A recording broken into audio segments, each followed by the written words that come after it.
1 सितंबर 2020 राष्ट्रीय सुरक्षा कानून यानी कि एनएसए में एक शख्स की हिरासत के खिलाफ याचिका पर सुनवाई करते हुए इलाहाबाद हाईकोर्ट कहता है, भाषणकर्ता ने निश्चित रूप से सरकार की नीतियों का विरोध किया, लेकिन इससे हिरासत की संभावना नहीं बनती। पहली नजर में देखें तो भाषण पूरा पढ़ने पर घृणा या हिंसा को बढ़ावा देने की किसी कोशिश का भी खुलासा नहीं होता।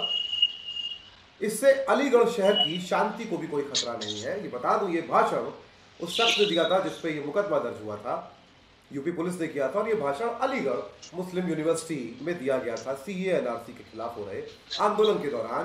कोर्ट आगे कहता है, तो पुलिस ने कहा था कि यह भाषण देश की अखंडता और सुरक्षा के लिए खतरा है। कोर्ट कहता है अपने वर्डिक्ट में, ये राष्ट्रीय अखंडता और नागरिकों के बीच एकता का आह्वान करने वाला भाषण है।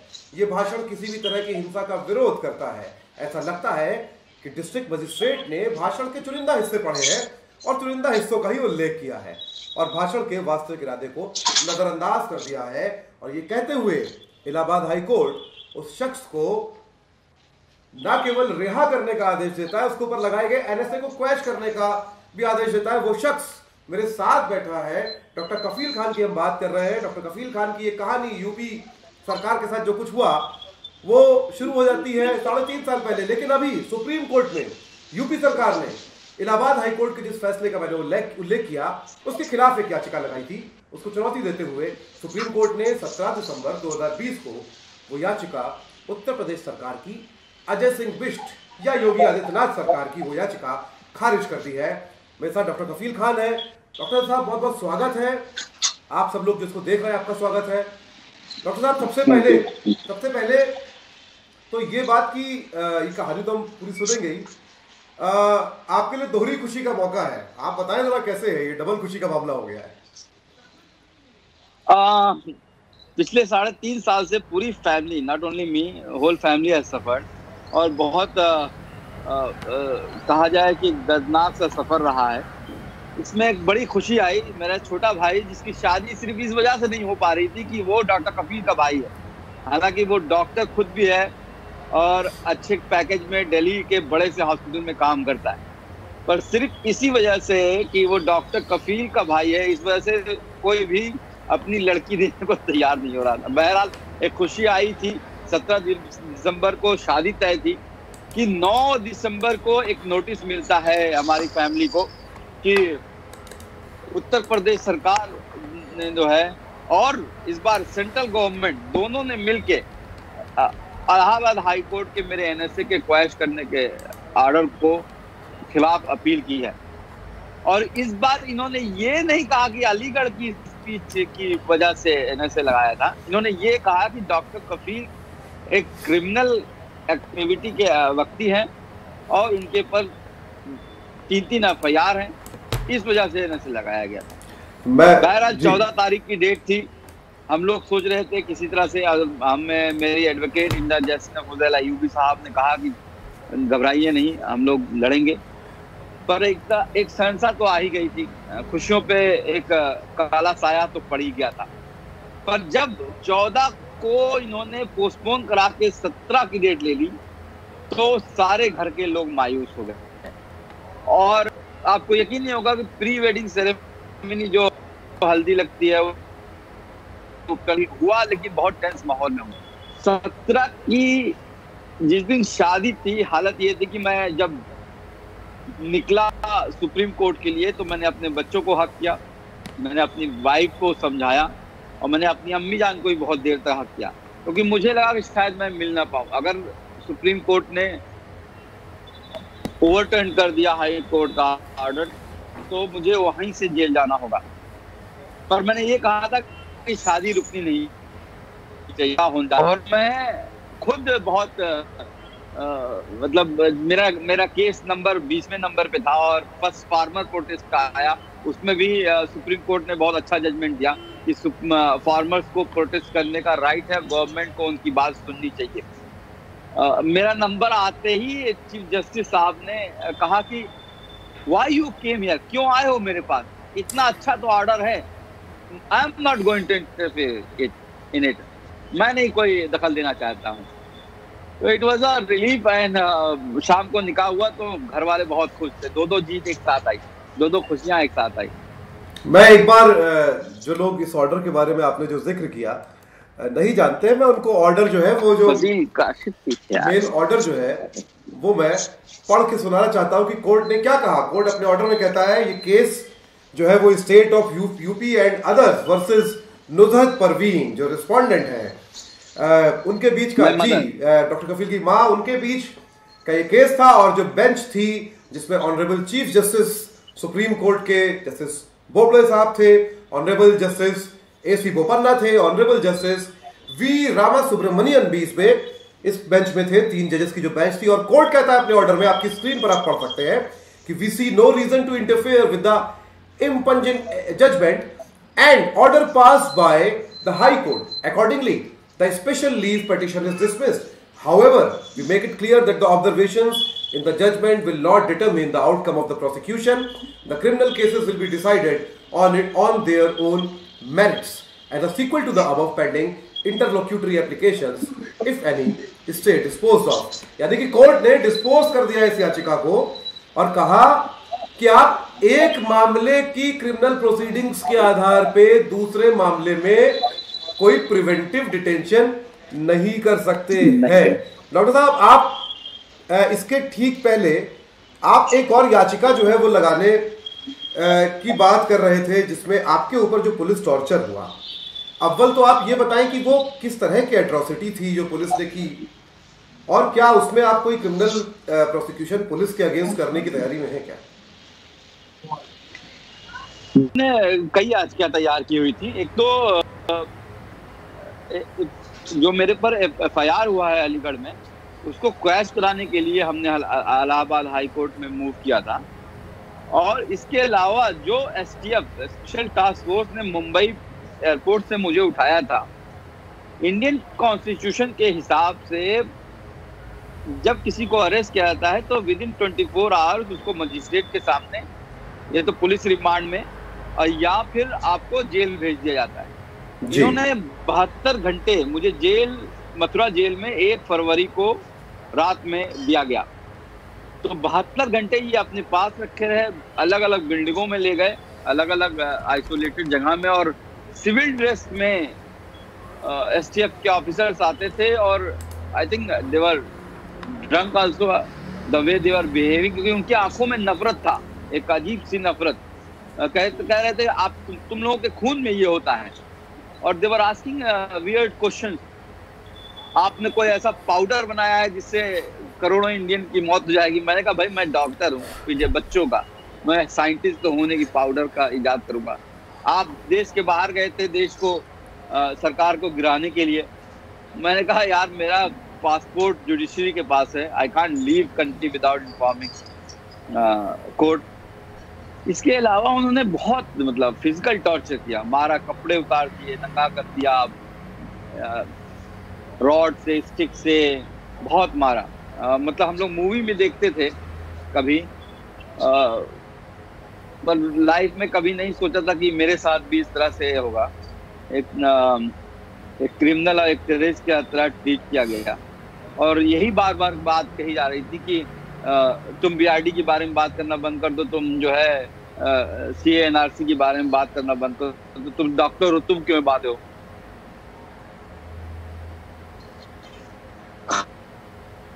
मतलब 5 दिन में मेरी अतनियां, मतलब पेट की अतनियां सूख गई थी कि मैं चिल्लाता था उनसे, मतलब भीख मांगता था कह सकते हैं। मैं खूब चिल्लाता था, चिल्लाते चिल्लाते बेहोश हो आता था, फिर उठता था, फिर चिल्लाता था पानी तो दे दो कम से कम। मैं जब यूरिन पास करने जाता था तो ड्रॉप ऑफ यूरिन निकलता था और ऐसा लगता था कि इतना पेन होता था कि जैसे स्टोन हो गया हो। तो इट वाज फिर मेरे फैमिली ने जब कोर्ट में याचिका डाली और मुझसे मिलने आए 4-5 दिनों बाद जेल में, मथुरा जेल में, उसके बाद कुछ थोड़ा ठीक हुआ। तो हम लोग एक डिस्ट्रिक्ट मजिस्ट्रेट अलीगढ़ के की ही जो सेलेक्टिव वर्ड्स जो उन्होंने चूज किए थे, और मेरी 45 मिनट की स्पीच को 2 मिनट 3 मिनट की स्पीच बना के एक जैसे एडिटिंग कर देते हैं, उसको हेट एंड वायलेंस की स्पीच बना दिया था उसके खिलाफ, और सुपरिटेंडेंट मथुरा जेल के खिलाफ जिन्होंने मुझे 4-5 दिन भूखा रखा, उसके खिलाफ भी हम लोग एक इलाहाबाद हाई कोर्ट में याचिका मूव कर रहे थे। मुझे लगता है इसकी बना की उत्तर प्रदेश सरकार को लगी और वो सुप्रीम कोर्ट आई। इसमें एक सवाल चूंकि यहीं से आता है, और ये सवाल हमारी असिस्टेंट एडिटर सौम्या जो नहीं है अभी इस इंटरव्यू में, उनकी तरफ से ये सवाल आया है कि क्या आप और आपका परिवार, जब यूपी सरकार ने ये याचिका डाली सुप्रीम कोर्ट में, तो क्या आप और आपकी फैमिली इसके लिए मेंटली प्रिपेयर्ड थे कि ये हो सकता है, और ये भी हो सकता है कि आप शायद लंबे समय के लिए फिर से जेल भेज दिए जाएं? और दूसरा, तो आप किस तरह से तैयारी कर रहे थे, क्या मेंटली प्रिपेयर हो रहे थे? दूसरा, क्या सिस्टम में भरोसा बरकरार है अभी भी आपका? पहला पार्ट का तो मेंटली प्रिपेयर तो हम लोग उस बीआरडी ऑक्सीजन ट्रेजेडी के बाद से ही हो गए हैं। जिस तरह से उत्तर प्रदेश सरकार ने विच हंटिंग स्टार्ट की है, हमने इसीलिए 1 सितंबर को ही कैविएट सुप्रीम कोर्ट में दाखिल कर दी थी, और यही वजह है कि सुप्रीम कोर्ट में जब ये पहुंचे हैं तो हमें इनको इन्फॉर्म, जो कैविएट का मतलब होता है कि जजेस जो हैं कोई डिसीजन लेने से पहले दूसरी पार्टी को भी सुनेंगे। हमने जिस दिन मैं मथुरा जेल से बाहर आया हूं, उसी दिन मैंने कैविएट सुप्रीम कोर्ट में अपने वकीलों के थ्रू दायर कर दी। और मैं भाई आपको आज भी बता दूं, और सौम्या जी को भी बता देना चाहता हूं कि मुझे और मेरी पूरी फैमिली को ये बात लगती है कि जब तक ये सरकार 2022 तक रहेगी, ये कभी भी कुछ भी करा सकती है, और किसी भी झूठे केस में दोबारा मुझे जेल में भेजा जा सकता है। और अब तो मुझे सोशल मीडिया पे, फोन पे थ्रेट्स मिलते हैं कि मार दिए जाओगे, गोली मार देंगे, तुम्हारी भी कार उलट जाएगी, इस तरह के थ्रेट्स मिलते हैं जी। तो जिंदगी का पता नहीं है। तो मेंटली देखो प्रिपेयर, क्या माँ और वाइफ और बच्चे बेचारे, क्या बताऊं, प्रिपरेशन अपने आप को आदमी मजबूत कर लेता है, फैमिली के साथ थोड़ा बता रहता है। मेरी वाइफ बहुत स्ट्रांग है, हालांकि मेरी माँ जो है, इस बार उन्होंने कहा हाथ जोड़ के कि चुप हो जाओ बोलना, पर मैंने वही कहा कि अम्मी जान, आपने ही तो सिखाया था कि जुल्म करने वाले से ज्यादा जुल्म सहने वाला होता है, तो बोलना तो जरूरी है। किसी के खिलाफ नाइंसाफी किसी के खिलाफ हो रही है तो आंख तो नहीं बंद कर सकते। तो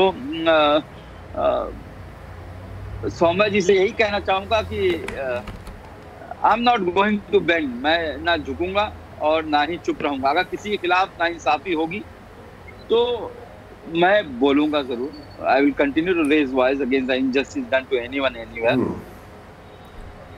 सिस्टम में भरोसा बरकरार है आपका? यस, पूरा भरोसा है। जुडिशरी देखिए, जब इन्होंने परेशान किया, हालांकि कई बार जुडिशरी ने बहुत टाइम लिया, बीआरडी में 9 महीने लिए, इस बार भी 7 महीने लिए। Justice delayed is justice denied, ये बहुत पहले का बात है। लेकिन कहते हैं हर सिस्टम में अच्छे लोग अभी मौजूद हैं, चाहे वो पॉलिटिकल सिस्टम हो, चाहे वो एडमिनिस्ट्रेटिव सिस्टम हो, चाहे वो मीडिया हो। आप हो मीडिया, आज मीडिया का देख लिए क्या हालत है, लेकिन मीडिया विजिल क्या काम कर रहा है, लोगों की अच्छी बातों को पहुंचा रहा है। तो true journalism is still alive, you know, the spirit of true journalism. So each system has good people. So in our system, I believe in our constitution. मैं ये कह रहा था कि ये सारी जो स्ट्रगल है, ये जो लड़ाई है, ये संविधान मानने वाले और संविधान ना मानने वालों के बीच है। डॉक्टर कफील खान एक बस चेहरा है उसका। हालांकि आप मैं उदाहरण दूं, जैसे कि हमारे प्रधानमंत्री कहते हैं कि संवाद कायम रहना चाहिए, अभी फार्मर प्रोटेस्ट में उन्होंने बोला जी। जब मैं एनएसए से बाहर आया था आफ्टर क्वेश्चनिंग दिस एनएसए, तब उन्होंने एक बात कही थी कि हेल्दी क्रिटिसिज्म फ्लोरिशेस डेमोक्रेसी। जी। अच्छी आलोचना जो है लोकतंत्र को मजबूत करती है। जी। पर हमारे प्रधानमंत्री खुद अपनी बातें कहते हैं, लेकिन उसको शायद उनके कार्यकर्ता मानते नहीं है। तो जी। ये सारा जो है हम्म। वो स्ट्रगल हमारे कॉन्स्टिट्यूशन को ना मानने और मानने वालों के बीच है। जी, एक अगला सवाल जो आपने जैसे कहा कि आपका सिस्टम में यकीन कायम है, एक बार जब ये क्वैश होती है, एनएसए क्वैश करता है इलाहाबाद हाई कोर्ट, और फिर अभी दोबारा सुप्रीम कोर्ट ने उस ऑर्डर में दखल देने से इनकार कर दिया, तो क्या इस बीच आपको लगता है कि कानूनी कार्रवाई क्या थोड़ी आसान हुई है कंपैरेटिवली पहले के मुकाबले अभी? यार देखो, मैं अपने आप को लकी खुशनसीब समझता हूं कि मैं शायद जुडिशरी में सुप्रीम कोर्ट पहुंच पाया और जी। राहत मिल पाई। एक एडवोकेट जो होता है वो 4 से 5 लाख रुपए एक हियरिंग का लेता है, और हाई कोर्ट की भी ये हालत है। बहुत से लोग 10-10 साल 15-15 साल जेल में सड़ रहे हैं। बहुत से लोग मार दिए गए जिनका हमें पता भी नहीं है। डॉक्टर कफील की स्टोरी लोगों तक पहुंच पाती है शायद, और तब लोगों का इतना प्यार और सपोर्ट मिल पाता है। बहुत से लोगों को न्याय नहीं मिल पाया है। बाबा साहब ने जो संविधान बनाया था, और खुद सुप्रीम कोर्ट भी ये कहता है कि bail is the right, yes, bail is exception. पर अभी आपको बता दूं कि हमारे देश में 80% जो कैदी हैं वो अंडर ट्रायल हैं, उनके ऊपर आरोप अभी सिद्ध नहीं हुए हैं। आप चाहे भीमा कोरेगांव केस की बात कर लीजिए, या अपने स्टैन स्वामी की बात कर लीजिए। एक 80 साल के ज़ईफ बूढ़े आदमी को एक सिपर के लिए जो है कोर्ट से मदद मांगनी पड़े, एक 80 साल के बूढ़े को अपने चश्मा लेने के लिए हाई कोर्ट से जद्दोजहद करनी पड़े। लोग 2-2 साल से बंद हैं। जामिया जेएनयू के लड़के जो सीएए में गए थे वो अभी भी जेल हो गए, 1 साल होने जा रहा है।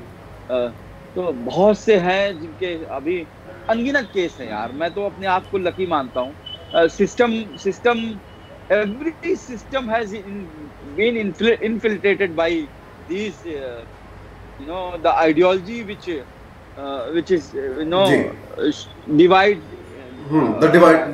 people on the basis of caste, religion, region। जो लोगों के बीच में इंसान के नफरत फैलाने वाला जो आइडियोलॉजी वो हर सिस्टम में आ चुका है। पर ये भी बात है, the same time I would add that कि every system has good people, every system had good people। I just said that। जी, ये बताइए कि अभी मैं यही, आप जब बात कर रहे थे तो मेरे दिमाग में ये चल रहा था कि जब ये पूरा बीआरडी हॉस्पिटल का मामला हुआ, उसके बाद एग्जैक्टली जो कुछ हुआ, कहीं ना कहीं इसके पीछे इसमें एक इंटेंशन या कोशिश ये भी रही होगी शायद कि गोरखपुर के जो लोग हैं, जो आपके शहर के लोग हैं, स्थानीय, वो भी, उनके बीच में भी आपकी छवि जो है खराब हो। उसका कुछ असर पड़ा वहां पे, या लोगों से ज्यादा प्यार मिलने लगा आपको? क्या क्या हुआ है वहां पे? बहुत असर पड़ा है, बहुत असर पड़ा है। हम लोग एक तरह से अनटचेबल हो गए हैं उस पूरे गोरखपुर में। आपको बता दूं, मैं एक अपर मिडिल क्लास फैमिली से हूँ। एक डॉक्टर था और जो है जिंदगी आराम से गुजर रही थी 2017 से पहले। अब पता भी नहीं था कि इतना ज़्यादा लोगों के दिमागों में धर्म और जाति के नाम पे जहर फैला दिया गया है। हम, जैसे मैंने कि बताया कि इसकी लड़ाई हम लोग पिछले 3.5 साल से lower court, high court, supreme court तक लड़ रहे हैं। इसके अलावा आपको इलेक्ट्रिसिटी का बिल देना है, आपको फ़ोन का बिल देना है, बच्चे हैं, उनकी पढ़ाई है, घर के खर्चे हैं। अब मैं पिछले 3.5 साल से सस्पेंडेड हूँ। भाइयों का बिजनेस बर्बाद हो गया। हम लोगों को अपने घर की औरतों के गहने तक गिरवी रखने पड़े इस पूरी जद्दोजहद में। पर हमारी ज़मीनों को कोई इसलिए सिर्फ नहीं खरीदता है कि कहीं योगी जी नाराज ना हो जाएं। आपको मैंने अभी बताया, इनफॉर्मली बता रहा था कि मेरा भाई, जिसकी अभी शादी हुई है 17 को, ही इज़ अ डॉक्टर और orthopaedician working in big hospital in Delhi. अपना फ्लैट है, फिर भी जो है उसकी शादी लोग जो है हम नहीं हो पा रही थी सिर्फ इस वजह से कि वो डॉक्टर कफील का भाई है। तो सोशली जो है वो हम लोग एक तरह से बाइकआउट हो गए हैं गोरखपुर में। आपके सस्पेंशन को लेके काफी सारी बात लगातार, इधर तो डॉक्टरों के संगठन भी लगातार सरकार को चिट्ठी लिखते रहे हैं सरकार की तरफ से, क्योंकि आपके खिलाफ जो भी जांच थी उसमें भी आप बेदाग पाए गए, सारी चीजें सब कुछ थी। तो फिर सरकार आपको लगता है कि आपको बहाल करने वाली है, क्योंकि बहुत लंबा समय हो गया है? देखिए, मैं आपको ये बता दूं कि हम 9 लोग जो है 8 लोग सस्पेंड हुए थे, उसमें से सबकी बहाली हो गई है, सारे डॉक्टरों की, सिर्फ सिवाय मेरे। हालांकि इलाहाबाद हाई कोर्ट ने भी ये क्लियरली कहा कि there is no single evidence against doctor Kafeel for medical negligence और करप्शन। न भ्रष्टाचार का है, न कि चिकित्सा लापरवाही का कोई सबूत मिला है। और इनकी 9 अलग अलग 3.5 साल में 9 इंक्वायरी कर चुके हैं, उनमें भी ये बात आई। मैं जब से जेल से बाहर निकला हूँ, फिर मैंने इनको सितंबर, अक्टूबर, नवंबर, दिसंबर में भी लेटर लिखा है। IMA, IAP ने भी इनको लेटर लिखा कि भाई सबका सस्पेंशन खत्म हुआ है, इनका भी सस्पेंशन रिवोक कर दो। मैं इनको 25 बार ये भी कह चुका हूँ जी जी, मैं इनको 25 बार ये भी कह चुका हूँ लिख के कि अगर आपको मुझे नौकरी में नहीं चाहिए तो आप मुझे नौकरी, मेरा इस्तीफा स्वीकार कर लो। मैं मेडिकल काउंसिल ऑफ इंडिया ने मेरा कोई रजिस्ट्रेशन पे कोई रिस्ट्रिक्शन नहीं लगाया है, मैं कहीं भी जाके नौकरी कर सकता हूँ। तो ना ये नौकरी से निकालते हैं ना ये रखते हैं, बीच में छोड़ा हुआ है। आज हाई कोर्ट में गया तो हाई कोर्ट ने कहा 90 दिन के अंदर इनके बारे में फैसला करो, डॉक्टर कफील के बारे में। सुप्रीम कोर्ट गया तो सुप्रीम कोर्ट ने 10 मई 2019 को ये बात कही कि 90 दिन के अंदर फैसला करो इनके बारे में। लेकिन आज 1200 दिन से ज्यादा हो गए हैं मुझे सस्पेंड हुए। सरकार का क्या जिद है, मैंने इसीलिए कहा था जेल से जब इस बार बाहर निकला था कि ये बाल हट है और कुछ नहीं है। ये बताइए कि सबसे ज्यादा डिसअपॉइंट किसने किया है, सरकार ने, पुलिस ने, एडमिनिस्ट्रेशन ने कि मीडिया ने?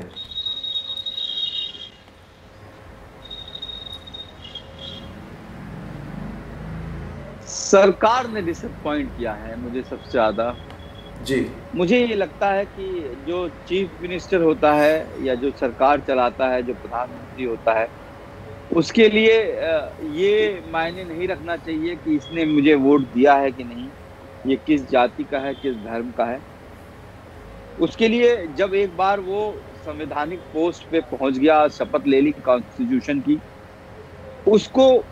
उसके लिए हर प्रजा एक समान होनी चाहिए और उसमें डिस्क्रिमिनेट नहीं करना चाहिए। रही बात मीडिया की, तो मीडिया ने तो मुझे वाइस प्रिंसिपल, मुझे BRD का सुपरिटेंडेंट, मुझे हेड ऑफ द डिपार्टमेंट बता दिया था। मुझे आज भी याद है, टाइम्स नाउ, इंडिया TV ने हत्यारा, 70 बच्चों का हत्यारा चिल्ला चिल्ला के बोला था। पर वही मीडिया ने मुझे हीरो ही बनाया था और उसी मीडिया ने मुझे साथ भी दिया था, क्योंकि मुझे बिलीव है कि अभी भी true journalism is still alive. रही बात पुलिस की, तो आपको बता दूं एक किस्सा कि जब मैं मथुरा जेल में था तो मेरी वाइफ ने एक लेटर लिखा था चीफ जस्टिस और चीफ मिनिस्टर और प्राइम मिनिस्टर को भी कि मेरी जान को खतरा है। उस पर एक इंक्वायरी बैठाई थी चीफ जस्टिस इलाहाबाद ने, हाई कोर्ट ने, और उसके लिए DIG रैंक के ऑफिसर आए थे। उनसे सर इस तरह का साथ किया जा रहा है, मैं भी एक ऑफिसर हूँ, गवर्नमेंट ऑफिसर, और आपको पता है कि मैंने कोई गलत काम नहीं किया है। तो वो बोले, हंस के ही बोले कि देखो हम लोग रोबोट की तरह हैं, हमें जो ऑर्डर ऊपर से मिलता है हम लोग उसको फॉलो करते हैं। तो मैंने कहा सर, पर आपने शपथ तो कॉन्स्टिट्यूशन, संविधान की खाई हुई है, वही मैंने भी शपथ खाई हुई है। तो बोले कि अगर उस शपथ के हिसाब से चलेंगे तो आपकी तरह हाल हो जाएगा। तो ये हाल है।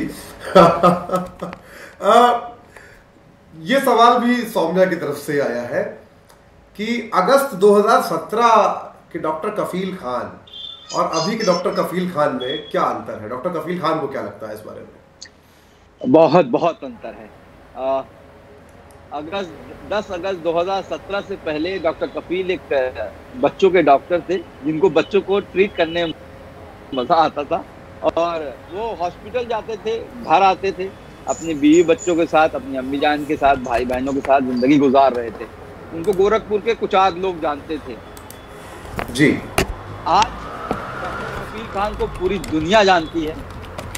आज डॉक्टर कफील खान एक जो है एक एक्टिविज्म डॉक्टर कफील खान में आ गया है। डॉक्टर कफील खान को ये एहसास हुआ कि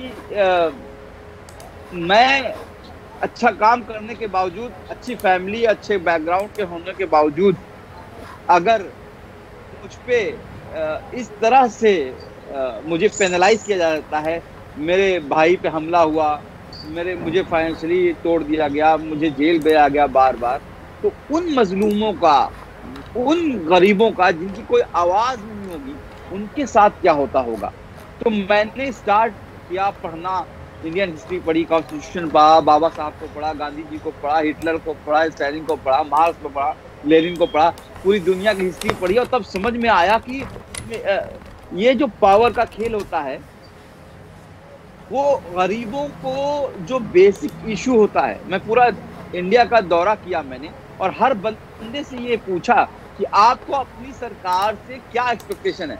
और ज्यादातर लोगों ने यही कहा कि हमें 2 वक्त की रोटी मिल जाए, इज्जत की रोटी, अपना घर हो, जब बच्चा बीमार हो तो अच्छे से अच्छे हॉस्पिटल में इलाज हो जाए, जब पढ़ने लिखने जाए तो वो भी IIM IIT और एम्स में पढ़े, और जब पढ़ लिख ले तो नौकरी मिल जाए। यानी रोटी, कपड़ा, मकान, हेल्थ, एजुकेशन, एम्प्लॉयमेंट, यही डिमांड है।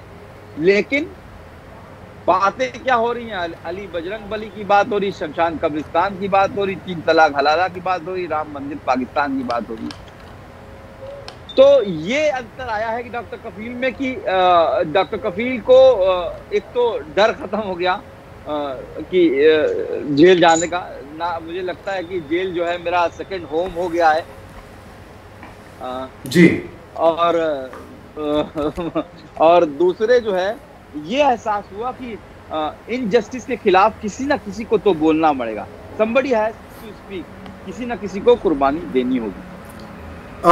मैं, चूंकि हम पहले भी बात कर चुके हैं, आपने एक बात मुझसे अभी ऑफ द रिकॉर्ड कही थी, आपने ऑफ द रिकॉर्ड एक बात कही थी कि सबसे ज्यादा बड़ा नुकसान जो मेरा इस सरकार की जिद ने किया है वो ये है कि मैं अपने बच्चों को समय नहीं दे पाया जब वो छोटे थे।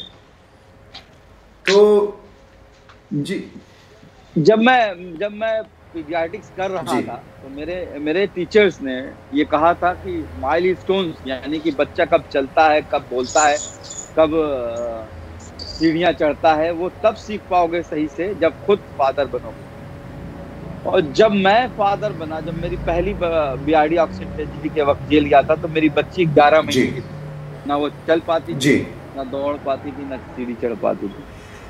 मुझे आज भी 29 अप्रैल 2018 की सुबह याद है। 28 अप्रैल की रात को मैं घर आया था। 29 अप्रैल को सुबह जब मैं सो के उठा और मेरी बच्ची ने देखा कि जो है कोई बगल में और सोया हुआ है, और वो देख के चिल्ला के रोने लगी और नहीं नहीं करके ब्लैंकेट में अपना सर कर लिया।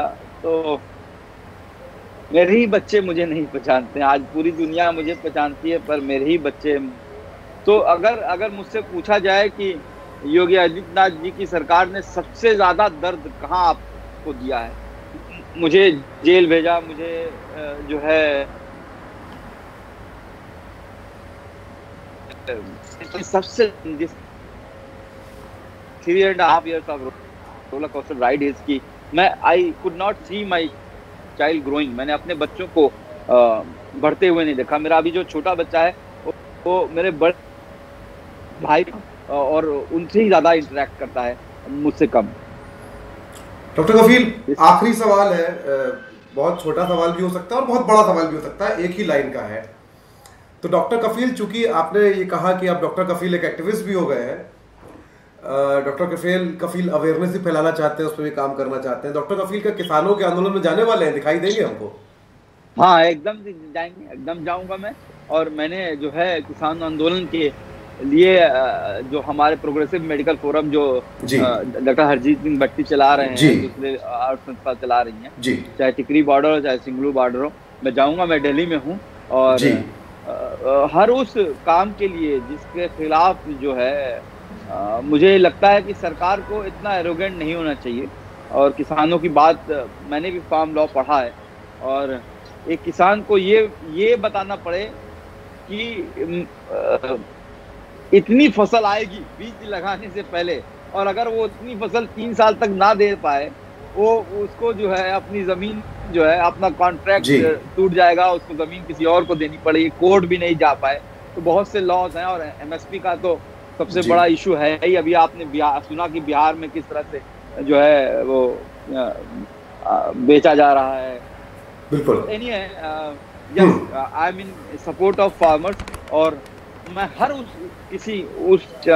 इशू के जो कि देश को अखंडता को, चाहे देश की इकोनॉमी को, चाहे देश के प्रोग्रेस डेवलपमेंट को अफेक्ट करती है, और उसके लिए बोलना चाहिए। ऐसा रिस्पॉन्सिबल सिटीजन मैं जरूर बोलूंगा।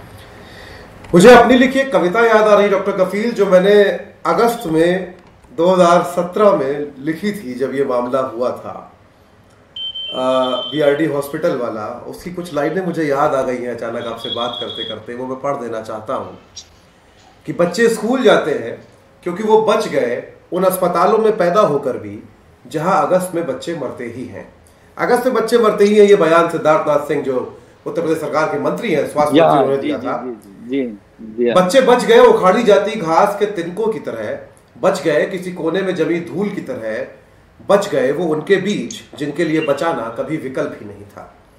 बच्चे बच गए उन बुखारों से जो आते सत्ता को थे और उनमें मारे जाते थे बच्चे, क्योंकि उनकी माओ की छाती में दूध बचा था, थोड़ा सा रेत के बीच कहीं पानी, सूखे पत्थर पर काई, और मरते हुए समाज में आंसू। बच्चे फरमाइश करते हैं, रोते हैं जार-जार, क्योंकि उनका रोना नजरअंदाज नहीं हुआ था उस अगस्त में, जब कई और बच्चे इतना रोए थे कि मर गए थे। इससे उनको यकीन है कि रोएंगे तो बच जाएंगे, जैसे बच जाते हैं रोते हुए अभिनेता, रोते हुए खिलाड़ी और रोते हुए देश के प्रधान। बच्चे सुबह सिर्फ स्कूल नहीं जाते, बच्चे और जगहों पर भी जाते हैं, जैसे चाय की दुकान, कचरे का ढेर, साहब के घर, खेत, फैक्ट्री, खदान। कई बार तो रेल में सवार होकर सैकड़ों किलोमीटर दूर किसी ईंट के भट्टे पर जलने के लिए वो जाते हैं, क्योंकि वो बच जाते हैं अगस्त में पैदा होने से, या फिर उन बाकी बीमारियों से जो अगस्त नहीं देखती। कई बार वो इसलिए भी बच जाते हैं क्योंकि सत्ता उन्हें बचाने की कोशिश नहीं करती है। डॉक्टर कफील की कहानी। मैं आपने रुला दिया यार, कसम से। आपने तो जो है हर इशू को छू दिया जो बच्चों को अफेक्ट करता है।